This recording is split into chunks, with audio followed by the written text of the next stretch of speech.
Suivez les Jeux olympiques d'hiver de Milano Cortina sur ici-tout.tv. Voyez chaque seconde d'action en direct. Tous les sports, toutes les épreuves, où vous le voulez, quand vous le voulez. Du 6 au 22 février sur ici-tout.tv. Téléchargez l'appli. Nous sommes le jeudi 5 février. Voici à la une.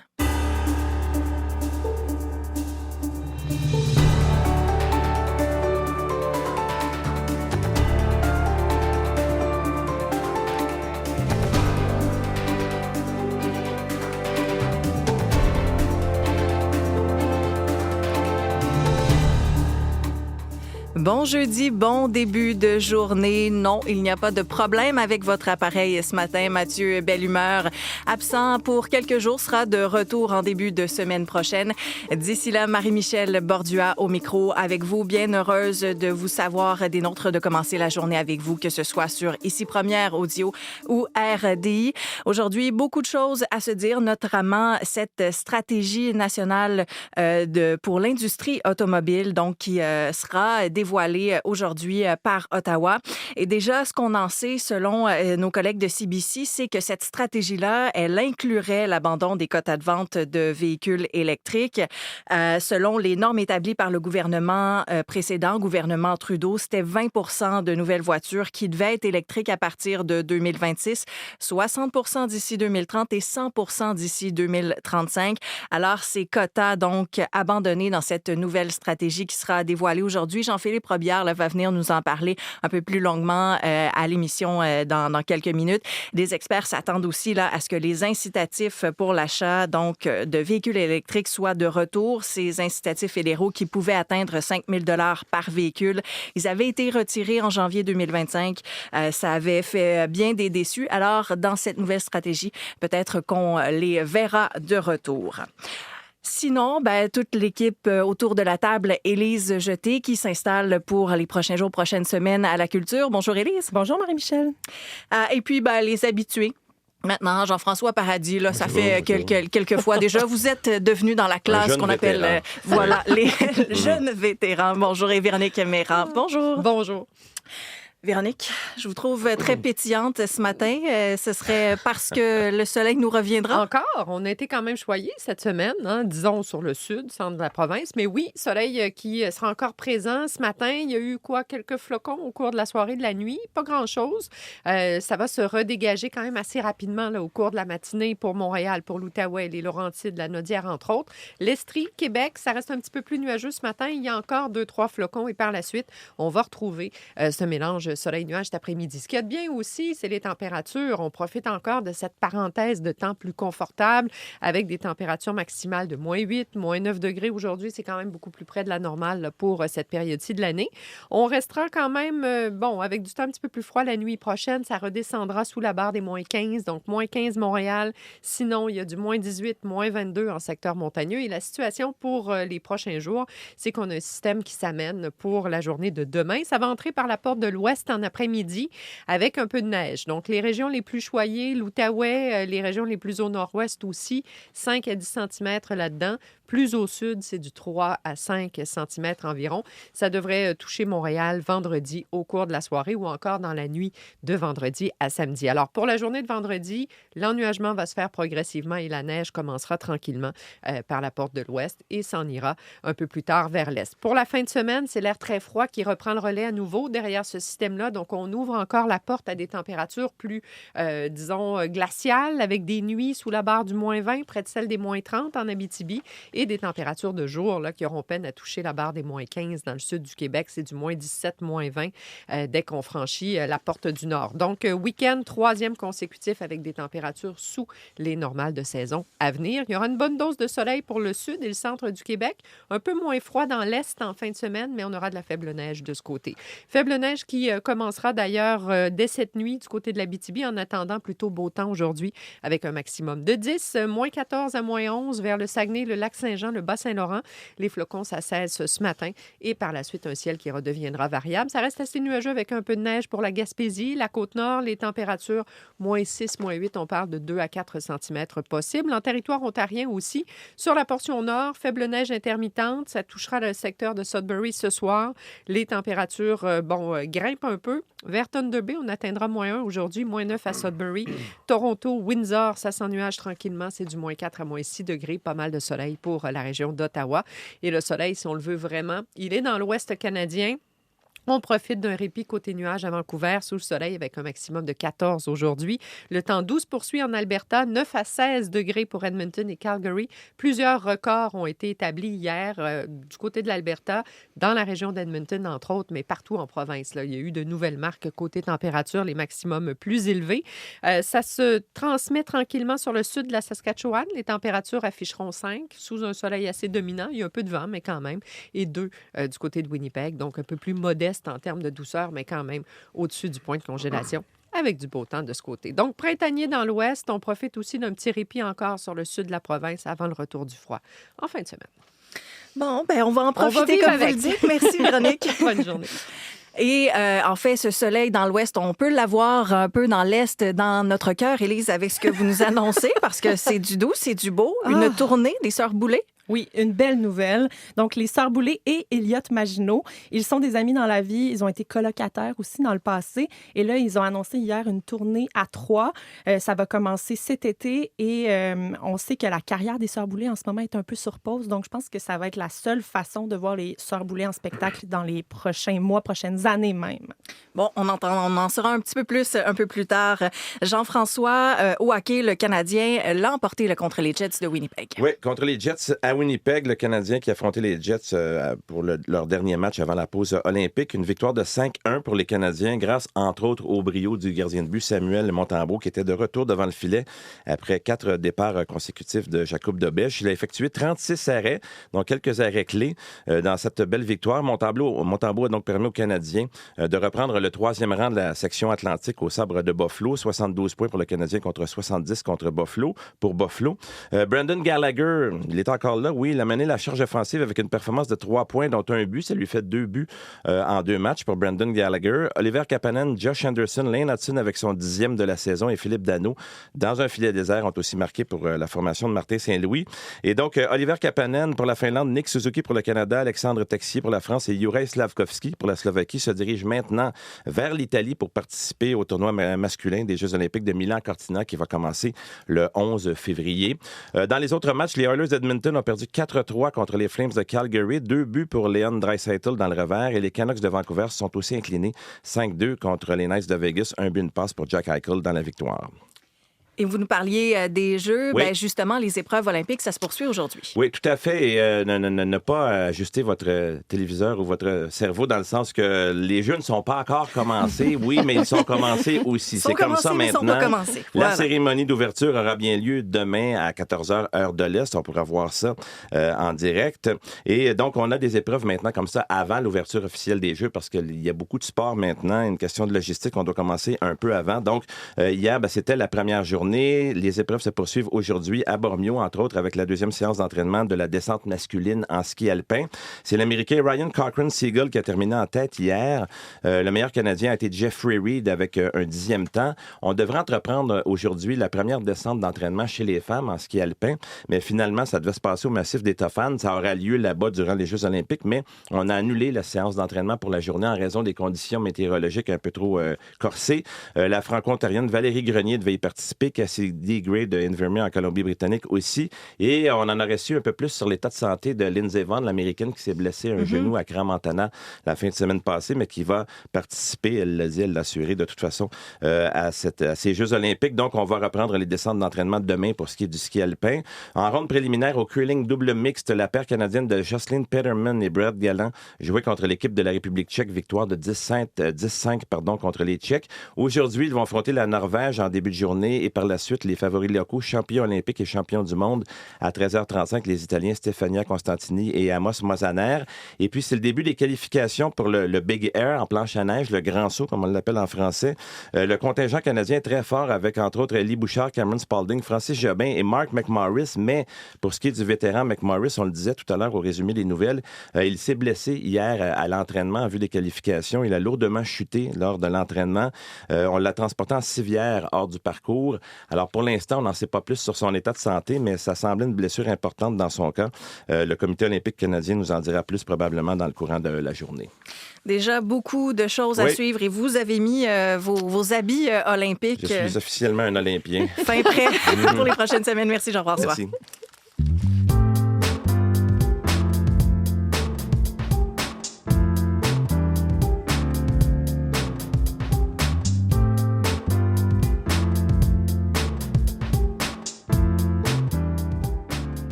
Alors, on va faire ensemble le tour des unes de vos différents quotidiens ce matin.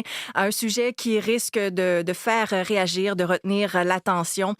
C'est à lire en une du Devoir sous la plume de Zachary Goudreau, qui nous dit ce matin que l'interdiction de port de signes religieux par Québec, ça pourrait inciter certains parents à envoyer leurs enfants dans des écoles où l'implication n'est pas obligatoire.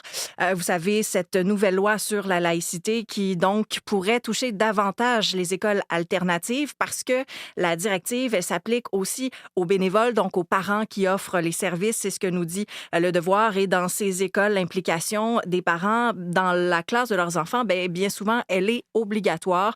Dans un courriel au quotidien, le ministère de l'Éducation du Québec confirme que les parents doivent respecter cette interdiction de port de signes religieux lorsqu'ils offrent des services en classe. Il y a par contre une clause de droit acquis qui s'applique déjà à ceux-là qui fournissaient des services, qui étaient bénévoles à l'école de leurs enfants avant le 30 octobre 2025. C'est à lire donc dans le Devoir. Dans la presse plus ce matin, Tristan Péloquin nous raconte l'histoire d'un expert indépendant en sinistre qui a été arrêté à tort, soupçonné de fraude par la Caisse des Jardins de Trois-Rivières en Mauricie, parce qu'il encaissait en fait une importante commission pour avoir découvert une erreur de calcul de la part de Desjardins Assurance, donc qui avait découvert ça pour un de ses clients. Le comité de discipline de la Chambre de l'assurance de dommages conclut qu'Olivier Hamel a été arrêté sous des allégations qui ont été basées en fait sur des conclusions qui apparaissent mensongères. Le président du comité parle même de mauvais cinéma. L'expert en sinistre accuse en fait Desjardins de mener une campagne contre lui parce que, au fond, sa méthode de travail, c'est qu'il cherche à obtenir des sommes additionnelles pour ses clients en trouvant justement des erreurs de calcul de la part des assureurs. La presse raconte que ce modèle d'affaires met certains autres experts indépendants mal à l'aise, experts en sinistre. Ils soulèvent que d'empocher des commissions de 30 000 ce n'est pas représentatif du travail généralement effectué. Donc, texte de Tristan Péloquin à lire ce matin dans la presse. Le Globe and Mail nous rapporte de son côté que des policiers torontois ont été arrêtés. Ça a été fait lors d'une nouvelle frappe contre le vol de voitures et le trafic de stupéfiants. Donc, une douzaine de personnes arrêtées selon des sources, une trentaine selon une autre source. Ce sont des informations que des sources du Globe and Mail ont confirmées. Trentaine de personnes arrêtées. Là-dessus, 7 policiers de Toronto donc, font partie des personnes arrêtées. La police régionale de York serait à la tête de cette enquête et devrait faire une conférence de presse aujourd'hui pour faire le point sur l'affaire. C'est ce que la police de Toronto a indiqué au Globe and Mail. Donc, en refusant là, également de répondre aux questions, on devrait en savoir davantage là, sur cette affaire au cours de la journée. Sinon, le Journal de Montréal nous raconte l'histoire de Tiffany Jeannot. C'est une mère monoparentale locataire qui habite à Montréal et qui se bat contre ses propriétaires afin d'éviter l'expulsion. Et son propriétaire, c'est le député fédéral Samir Zouberi. Et donc, lui et sa femme tentent d'expulser leur locataire depuis 2021 dans le but d'augmenter le loyer. C'est une histoire qui nous arrive dans un contexte de crise du loyer où plusieurs organismes également la dénoncent des évictions de ce genre dans le but de faire augmenter le loyer. C'est un texte dans le Journal de Montréal ce matin d'Anne-Carolie Desplanques à lire. Et puis, vous verrez aussi sur notre site web le texte « Voler le show ». C'est une enquête de Marie-Maude Denis de l'émission Enquête, un reportage qui sera diffusé ce soir, et un texte récit numérique là, qui est déjà disponible sur ce géant Live Nation ici au pays, au Québec, Evenco. Alors, les pratiques qui y sont faites.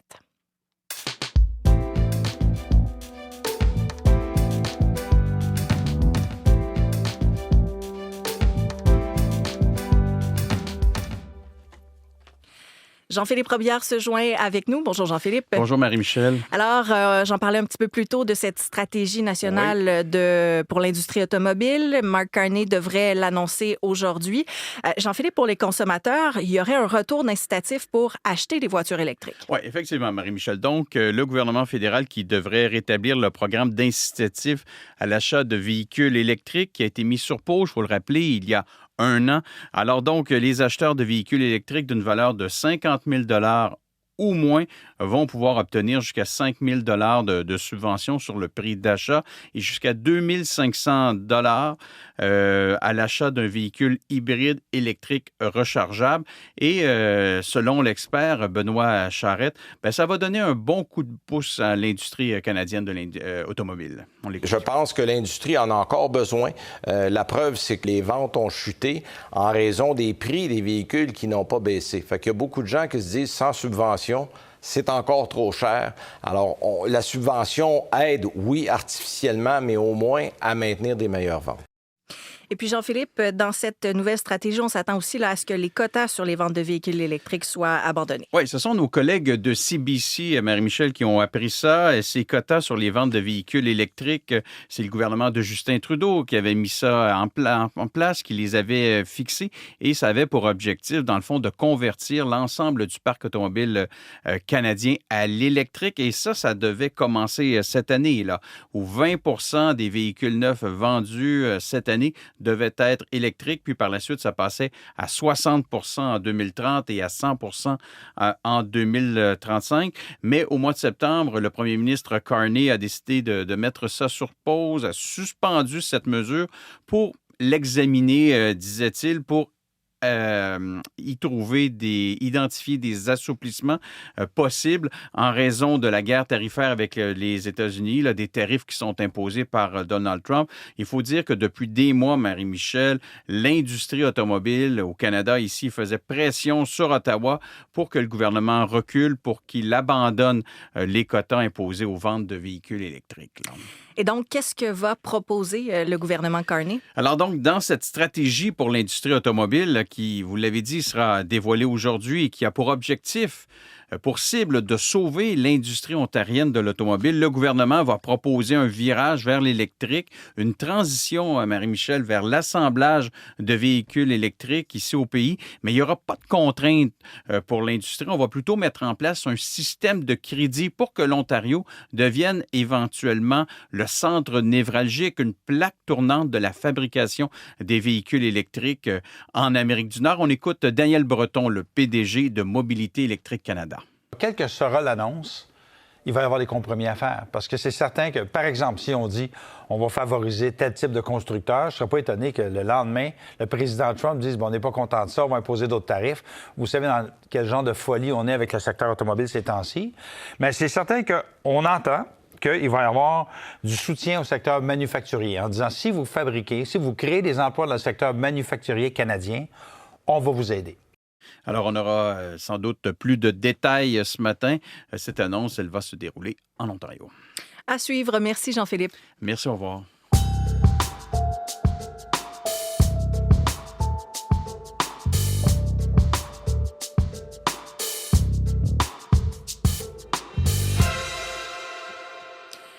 Élise Jeté, les propriétaires de la salle de spectacle La Tulipe à Montréal demandent de l'aide pour rouvrir. Oui, la Ville de Montréal a annoncé lundi un règlement de 350 000 à Pierre-Yves Baudouin. C'est le propriétaire de l'immeuble adjacent à La Tulipe. C'est dans le but de mettre fin définitivement à ce litige-là. La Tulipe avait été contrainte de fermer en 2024 parce que le voisin jugeait que les spectacles faisaient trop de bruit. Les propriétaires de La Tulipe saluent l'entente conclue avec la Ville, entre la Ville et le voisin.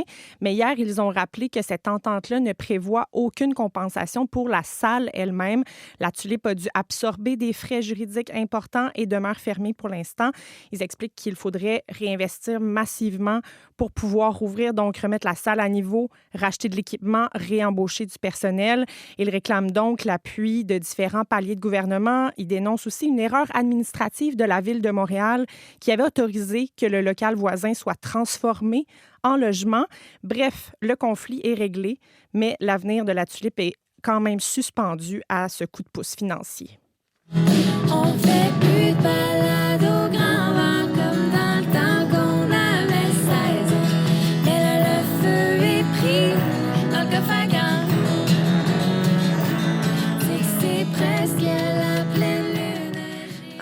Un classique des Sœurs Boulay qui fait du bien ce matin. Et ça pour nous annoncer, Élise, en grande pompe, qu'il y a un spectacle tout spécial qui se prépare. Les Sœurs Boulay, oui, mais aussi Elliott Maginot. Oui, j'ai décidé de choisir une ancienne chanson, un petit succès souvenir. C'est toujours bon. Oui, pour retourner dans le passé, ça fait du bien. C'est un spectacle qui s'intitule « Les Sœurs Boulay et Elliott Maginot font quelque chose ensemble sur scène ». Moi, j'aime ça. Le titre dit tout. Quand on comprend tout avec le titre, c'est bien. Le trio va prendre la route partout au Québec au début de l'été et c'est un spectacle qui est pensé comme un retour à l'essentiel. Donc, l'idée, c'est de se retrouver sur scène à trois en même temps, seulement avec leur voix et quelques instruments pour revisiter leurs chansons, donc celles des Sœurs Boulay, celles d'Elliott Maginot, mais aussi des reprises de certains artistes qui ont été marquants pour eux, des versions dépouillées, des versions intimes. Elliott Maginot et les Sœurs Boulay ont été colocataires. Ils se connaissent depuis 15 ans, donc il risque d'y avoir une belle chimie tout de même sur scène. Ça risque aussi d'être l'une des seules occasions de voir les Sœurs Boulay en spectacle avant un petit bout parce que elles sont toutes les deux en train de se réorienter professionnellement. Elles sont dans les grandes études. On risque pas de retrouver les Sœurs Boulay avec du nouveau matériel sous peu. Donc, pour les dates annoncées pour l'instant, ça commence le 4 juin à la Maison de la Culture de Waterloo. Une dizaine de dates prévues jusqu'en octobre et il y en a d'autres qui seront ajoutées.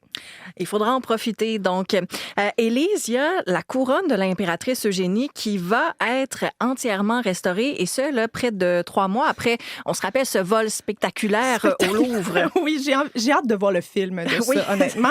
Elle avait été abandonnée par les voleurs. On se rappelle cette couronne. Lorsqu'ils ont pris la fuite, la couronne de l'impératrice a été retrouvée écrasée, déformée, mais la grande majorité des diamants et des émeraudes sont restés en place. Donc, le musée confirme que la restauration complète sera faite. Ils vont juste devoir redresser l'armature. Évidemment, ils ne vont pas faire ça par n'importe qui. Il y a des spécialistes qui seront choisis. Visiblement, Élise, on est dans le plaisir ce matin. Une nouvelle réjouissante pour le groupe Bleu Jeans Bleu.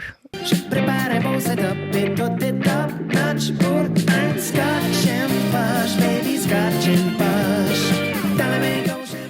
Je me rappelle que vous aviez parlé de la sortie de l'album de Bleu Jeans Bleu, record numéro 5, le 23 janvier dernier. Oui, et depuis, on chante Scotch and Posh. C'est la chanson qu'on chante. Eh bien, Bleu Jeans Bleu est au sommet des ventes francophones au pays. Le Quatuor a reçu un accueil grandiose, tant des fans que des critiques. La nouvelle tournée du groupe commence le 20 février et la rentrée montréalaise va avoir lieu le 11 avril au Club Soda. Ben, c'était Scotch and Posh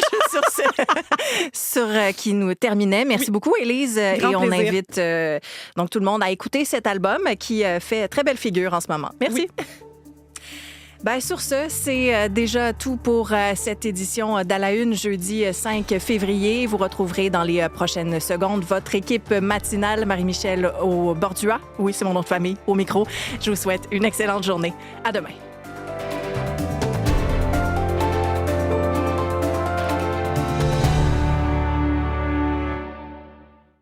Suivez les Jeux olympiques d'hiver de Milano Cortina sur ICITOU.tv.